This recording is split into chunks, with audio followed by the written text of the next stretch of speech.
श्री स्वामी समर्थ जय जय स्वामी समर्थ श्री स्वामी समर्थ जय जय स्वामी समर्थ श्री स्वामी समर्थ महाराजांच्या नामस्मरणाने आजच्या व्हिडिओला सुरुवात करूया।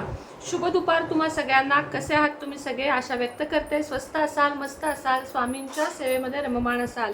कालची संक्रांत सगळ्यांना कशी गेली नक्की सांगा। काल मी ज्या हळदी कुंकाच्या वाणाबद्दल बोलले होते ते मी नक्कीच देणार आहे। मात्र प्रत्येकानं स्वतःचा पूर्ण पत्ता, पिनकोड आणि काय हवं आहे दोन्ही ग्रंथांपैकी ते कालच्या व्हिडिओच्या खाली फक्त द्याल, त्यांनाच मिळेल।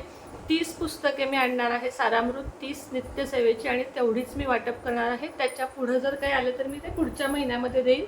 मात्र पिनकोड, संपूर्ण पत्ता, फोन नंबर ज्यांचं येईल त्यांनाच फक्त मिळेल। अर्धवट पत्ते किंवा ताई मला पाहिजे, आता मी एवढं व्यवस्थित तुम्हाला काल सांगितलंय की माझ्याकडून तुम्हाला जर हवा असेल तर तुमचा पूर्ण पत्ता, पिनकोड नंबर मला द्या। तर खाली फक्त कमेंटमध्ये आले ताई मला पाहिजे। आता मी कुठल्या पत्त्यावर पाठवायचं, कसं पाठवायचं तुम्हीच सांगा।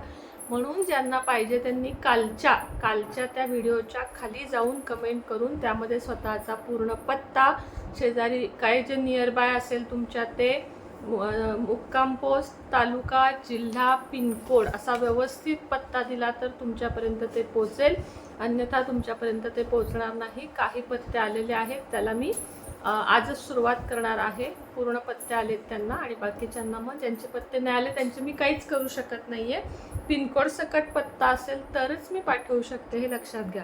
आता 21 जानेवारी रोजी आहे पुत्रता एकादशी, आणि आजचा व्हिडिओ आहे पुत्रता एकादशीवर।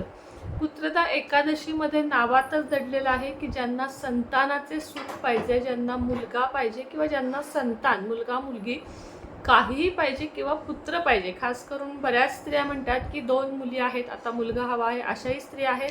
आणि ज्यांना काही ना काही हवंय, मुलगा होऊ देत, मुलगी होऊ दे हवंय, काहींना मुलगी हवी आहे, अशाही स्त्रिया आहेत की ताई मला पहिला मुलगा आहे, मला आता मुलगी हवी आहे। अशा भरपूर, म्हणजे ज्यांची संतानाविषयक कोणतीही इच्छा आहे किंवा ज्यांना आपले संतान चांगलं वागावं, आपले संतान बिघडू नये, आपले संतान यश मिळवावं असं ज्यांना ज्यांना वाटतं त्या सगळ्यांसाठी हे उपाय आहेत जे मी सांगणार आहे। उपाय म्हणजे सेवाच आहेत, त्याला आपण उपाय देखील म्हणू शकतो।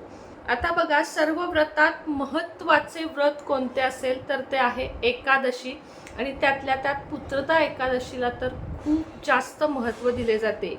एकादशीचे व्रत जी लोक धरतात त्यांच्या अंगातली चंचलता कमी होते, त्यांना धनलाभ होतो, म्हणजे धनाची कमी पडत नाही, आरोग्य चांगले राहते, हार्मोन्स बॅलन्स राहतात, मनोरुग्ण म्हणजे मानसिक त्रास ज्यांना आहे तो कमी होतो। त्याचप्रमाणे डिप्रेशन ज्यांना जास्त येतं त्यांचं डिप्रेशन देखील खूप प्रमाणात कमी होतं। पुत्रदा एकादशी ही संतान प्राप्तीसाठी तुम्हाला अत्यंत महत्त्वाची अशी पुत्रता एकादशी आहे, त्यामुळे तुम्ही ही जरूर धरा। मुलांविषयीच्या सर्व चिंता, जर तुम्ही पुत्रता एकादशीचे व्रत धरलेत तर मुलांविषयीच्या सगळ्या चिंता तुमच्या दूर होतात। हे व्रत 2 प्रकारे धरले जाते, एक म्हणजे निर्जला व्रत ज्यामध्ये पाणीही पित नाहीत, आणि दुसरं म्हणजे फलाहारी व्रत। मात्र याला मीठ वगैरे चालत नाही, या व्रताचा तो नियमच आहे।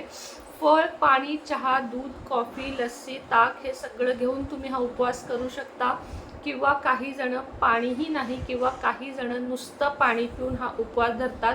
आपल्या आपल्या तब्येतीला झेपेल त्याप्रमाणे धरा, उगाचच तब्येत ठीक नसेल तर व्रत धरायला जाऊ नका। आता या दिवशी कृष्ण, जास्त करून बाळकृष्ण आणि नारायण भगवान, विष्णू भगवान यांची पूजा या दिवशी केली जाते। बाळकृष्णाच्या पूजेला जास्त महत्त्व आहे, कारण बाळकृष्णाची सेवा ज्या स्त्रिया करतात त्यांना संतान प्राप्तीतले सगळे अडथळे त्यांचे दूर होतात। आता बघा, तुम्हाला काय करायचं आहे या दिवशी, तर तुम्हाला कृष्णाची उपासना करायची आहे, पूजा करायची आहे। संतान गोपाल मंत्र आणि संतान गोपाल स्तोत्राचे या दिवशीपासून जी कुठली स्त्री किंवा पुरुष पठण करेल त्यांना संतानविषयक अडचणी आणि संतान होण्यातल्या अडचणी, दोन्ही अडचणी त्यांच्या दूर नक्कीच होतील। आता तुम्हाला काय करायचं आहे, विधिवत पूजा करायची आहे, आणि एखादं फळ प्रसाद म्हणून, समजा आता तुम्ही सफरचंद दाखवले, तुम्हाला बाळकृष्णाला तांबणात घ्यायचं आहे, अक्षता ठेवायच्या आहेत खाली, त्याच्यावर बाळकृष्ण ठेवायचे आहेत, कोमट पाण्यानं त्यांना स्नान घालायचं आहे, त्यानंतर पंचामृतानं स्नान घालायचं आहे, पुन्हा पाण्यानं स्नान घालायचं आहे, आणि त्यानंतर स्वच्छ त्यांना पुसून अगदी अगदी लहान बाळाला पुसतो तसं पुसून त्यांना वस्त्र घालायचे आहे, पिवळे फूल, पिवळा चंदनाचा टिळा असं त्यांना छानपैकी सजवायचं आहे, अत्तर लावायचं आहे, त्यांच्या पायाला, छातीला, पोटाला असं छान असं अत्तर लावायचं आहे आणि त्यांना स्थापन त्यांना करायचं आहे. त्यानंतर फळ प्रसाद म्हणून दाखवायचं आहे आणि ओम क्लीम हळूहळू सांगते, लिहून घ्या. ओम क्लीम देवकी सुत गोविंद वासुदेय जगतपते देही मे तनयम कृष्ण त्वामहम शरणम गता. हा मंत्र तुम्हाला तुळशीच्या किंवा तुमच्याकडं असेल, शक्यतो तुळशीची माळ जास्त चांगली. हा मंत्र तुम्हाला 21, 51 किंवा 108 वेळा म्हणायचा आहे. या दिवशीपासून रोज म्हणायचा आहे ज्यांना संतान प्राप्ती हवी आहे. मंत्र मी हळूहळू पुन्हा एकदा सांगते. ओम, लिहून घ्या. ओम क्लीम देवकी सुत गोविंद वासुदेय जगतपते देही मे तनयम तनयम कृष्ण त्वामहम शरणम गता. हा आहे मंत्र तुळशीच्या माळेवर तुम्हाला करायचा आहे. ज्यांना प्रेग्नन्सी राहतीये पण ऑबॉर्शन होत आहेत किंवा प्रेग्नन्सी राहण्यात काही अडचणी येत आहेत, वारंवार ऑबॉर्शन होत आहेत, त्यांनी ओम क्लीम कृष्णाय नमः या मंत्राचा जप करायचा आहे. आणि ज्यांना प्रेग्नन्सी राहतच नाही आहे त्यांनी वरील आधी सांगितलेल्या मंत्राचा जप करायचा आहे. जर तुम्हाला उपवास धरणे शक्य नसेलच तर या दिवशी किमान कांदा लसूण तुम्हाला वर्ज्य करायचा आहे. भात खायचा नाही आहे कारण एकादशी आहे. पोळी आणि सात्विक पालेभाजी कोणतीही तुम्ही खाऊ शकता, त्यामध्ये लसूण घालायचा नाही. आता उपाय सांगते. तुम्हाला 1 वाटी तूप आणि 1 वाटी खीर घ्यायची आहे. आणि तुम्हाला तांदळाची खीर करायची नाही, शेवयाची करू शकता, गव्हाची करू शकता.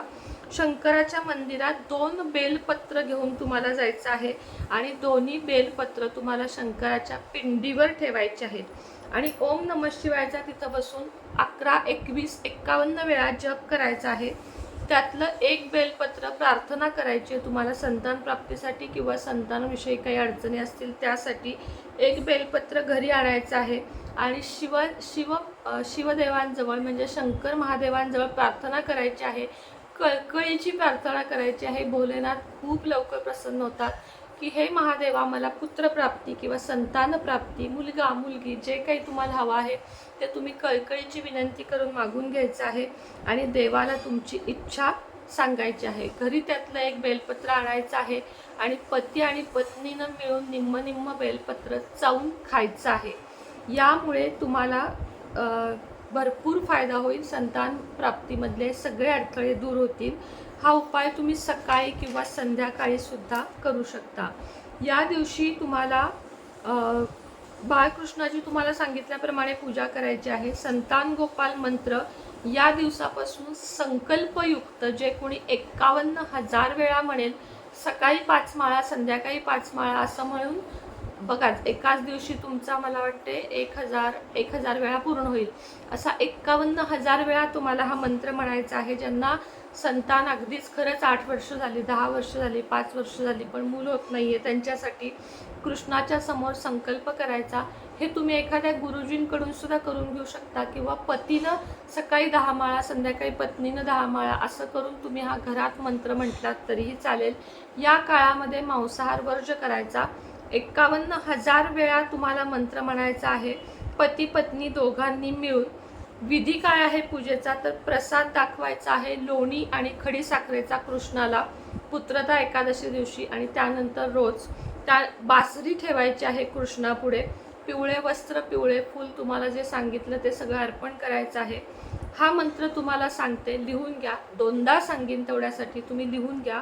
ओम श्रीम ह्रीम क्लीम ग्लोम देवकी सुत गोविंद वासुदेव जगतपते देही मे तनयम कृष्ण त्वामहम शरणम तथा.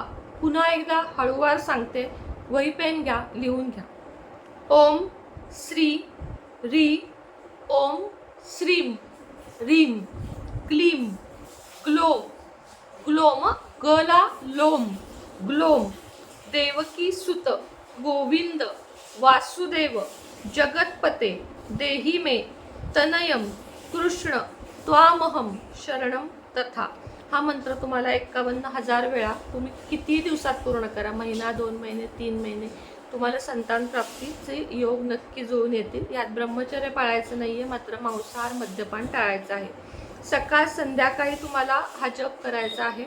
51,000 वेळा ज्या दिवशी पूर्ण कराल त्या दिवशी ब्राह्मणाला शिदा द्यायचा आहे. श्रीकृष्ण मंदिरात जाऊन यथासांग तुम्हाला पूजा करायची आहे, आराधना करायची आहे. दोघं मिळून तुम्ही ही पूजा कृष्ण मंदिरात जाऊन जेव्हा जप पूर्ण होईल तेव्हा करायची आहे. दोघांना वेळ नसेल रोज मंत्र करायला तर फक्त पत्नीनं किंवा फक्त पतीनं केला तरी चालेल. तुम्ही काउंट करून मोजून ठेवा की 51,000 किती दिवसात मी कसा पूर्ण करणार आहे. ज्या दिवसात पत्नीची अडचण असेल त्या दिवसात पतीनं हा पूर्ण करावा. शक्यतो खंड पडून देऊ नये. काही कारणानं खंड पडला, 4 दिवस स्किप झाले तरी चालतील, पुढं जाऊन तुम्ही तो पूर्ण करा. मांसाहार बिलकुलही घ्यायचा नाही, सात्विक भोजन घ्यायचं. कांदा लसूण चालेल, काही हरकत नाही, मात्र मांसाहार घ्यायचा नाही. पुत्रता एकादशी म्हणजे एकादशी ज्या दिवशी येईल त्या दिवशी मात्र कांदा लसूण सुद्धा वर्ज्य आहे. कुंडलीतला पितृदोष सगळं काही जाण्यासाठी अजून एक जाता जाता उपाय सांगते. हरिवंश पुराणाचा पाठ तुम्हाला करायचा आहे, यामुळे सुद्धा पुत्रप्राप्ती होते.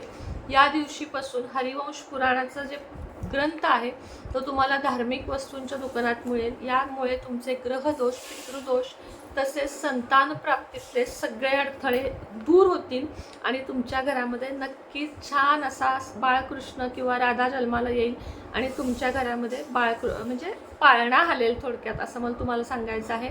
आणि संतानविषयक काही अडचणी असतील तरी सुद्धा हे मंत्र तुम्ही म्हणा, रोज जसे जमतील तसे म्हणा.